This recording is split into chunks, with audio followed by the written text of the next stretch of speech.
No negotiations, only the exchange of demands. Trump extend his ultimatum, diplomacy or a military countdown.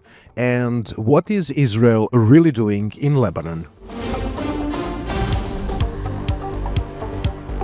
From Lisbon, this is Frontlines and Backrooms Brief, the stories shaping the week.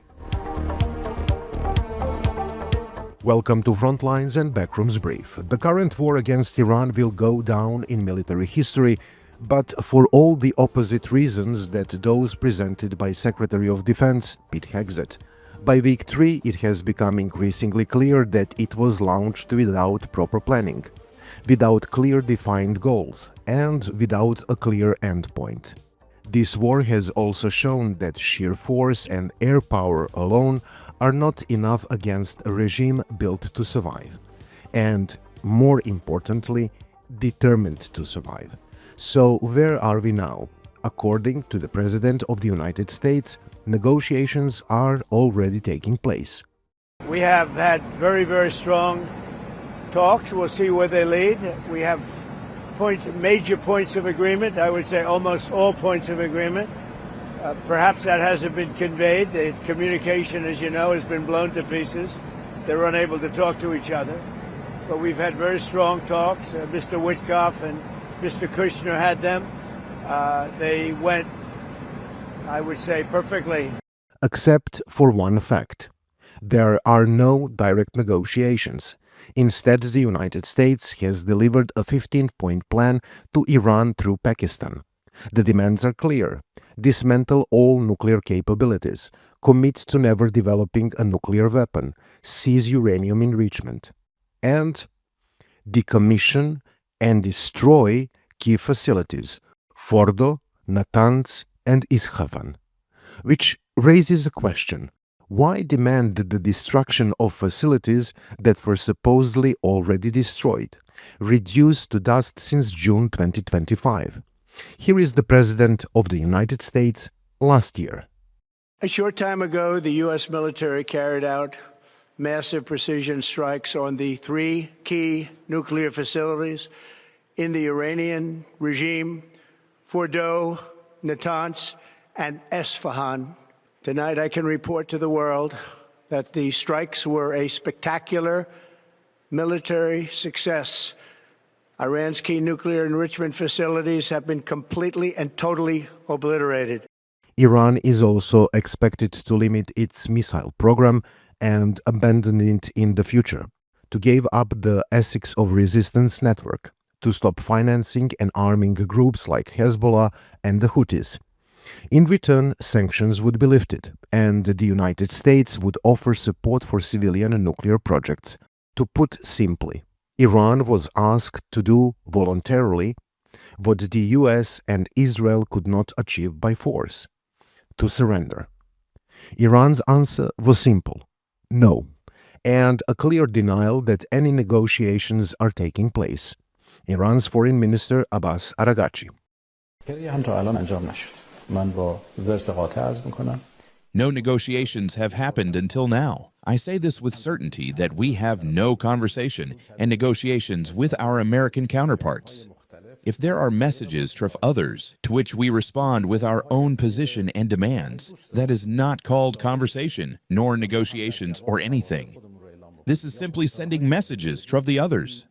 Iran responded with its own 5-point plan: reparations, an end to the targeting of Iranian and Essex of resistance leaders, Israel withdrawal from Lebanon, formal recognition of Iran's control over the Strait of Hormuz, and a legally binding guarantee that the war cannot be restarted. The outlook is bleak. Despite President Trump extending his ultimatum by 10 days until April 6 and claiming Iran is begging for a deal, the reality tells a different story. Do not trust in miracles. Trust the logistics.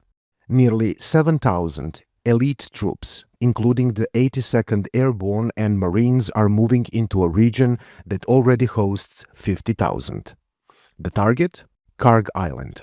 The only realistic move to choke Iran's oil exports and establish a forward operating base for C-130 aircraft, The United States could move today, but they're waiting for the heavy-duty boys from the USS Boxer. Their job isn't just to fight. It's to turn Kharg into an American fortress. Arrival window? Well, around April 6. The peace extension is not a diplomacy. It is a countdown. In the meantime, nearly 30 countries signed a joint statement pledging support for keeping the Strait of Hormuz open, but not through military action, through diplomacy. Since the war is not moving in the direction Washington and Tel Aviv expected, Israel has turned to a coordinated information campaign. Claims of ghost missiles fired toward the Diego Garcia Air Base deep in the Indian Ocean. News broke. Iran possesses missiles with a 4,000 kilometers range, capable of striking European capitals. Yet there is no independent confirmation.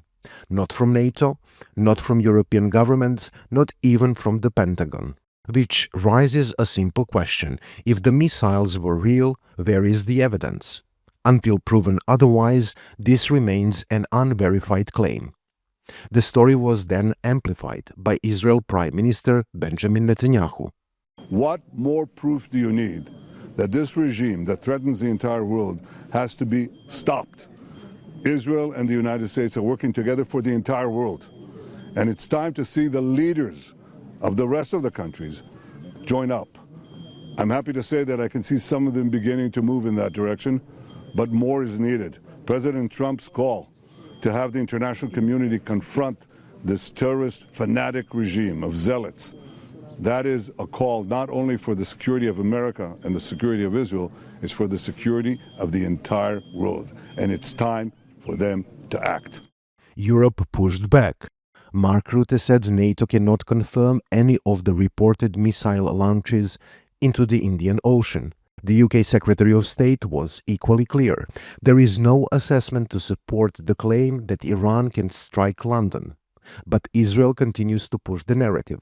Former Prime Minister Naftali Bennett went on Euronews and openly attacked European leaders, calling them cowards. You know, it's a bit cowardly. We are fighting their war.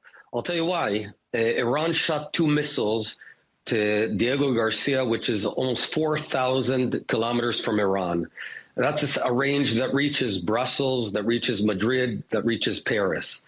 And we, in fact, had we not acted, all of Europe would be under a terrible nuclear ballistic missile menace. So we're fighting your war, and we expect not to be, criticized in and on, but we expect your backing. That would be the decent thing to do. But we get it. We have to do the hard job. We're used to it, and we'll do what's right. I think any European leader who sort of says, this isn't our problem, so when will it become your problem? When they have a nuclear weapon? When the missile is on its way to Madrid? When it hits Madrid or Barcelona? Is that when you're going to wake up? So we're doing the fighting. At this point, Iran is calling Trump's bluff. They believe he's trying to manufacture a peace deal for domestic optics ahead of the 2026 midterms, while the military reality on the ground tells a different story. Iran is playing what could be called a Vietnam strategy, fighting while talking, dragging out the conflict, betting that high energy prices combined with silence of NATO will force Washington to accept Iran's 5 points rather than Tehran accepting Trump's 15. Both sides have leverage, but with the Strait of Hormuz effectively closed, the balance is shifting toward Iran. Is Israel redrawing its borders again? Since the last Israeli campaign began in Lebanon, more than 1,000 people have been killed. Over 1.2 million have been displaced. Hezbollah is threat to Israel. That's not in question. The question is, does this level of destruction match the threat? In recent days, the IDF has intensified operations in southern Lebanon. Cities are under sustained bombardment. More importantly, all 5 bridges on the Litani River have been destroyed. The south of country is now a geopolitical island. Until now, Israeli ground operations were limited. That is changing. Defense Minister Israel Katz said that objective is to control territory up to the Litani River. He also called for the destruction of homes using Gaza as a model. Finance Minister Bezalel Smotrich went further, calling for the annexation of southern Lebanon and warning that Beirut's southern suburbs will look like Khan Yunis in Gaza. Now, step back and look at the map. The Golan Heights occupied since 1976, expanded buffer zones in Syria after Assad's fall, a buffer zone in Gaza covering more than half the territory, 60% of the West Bank already under Israel control, with plans to take the remaining 40%. And now, southern Lebanon is being reshaped. This is not one operation. This is a pattern of greater Israel. That idea is not new. It appears in Genesis 15:18, a vision of land stretching from the Nile in Egypt to the Euphrates in Iraq. For some, this is theology. For others, it is strategy.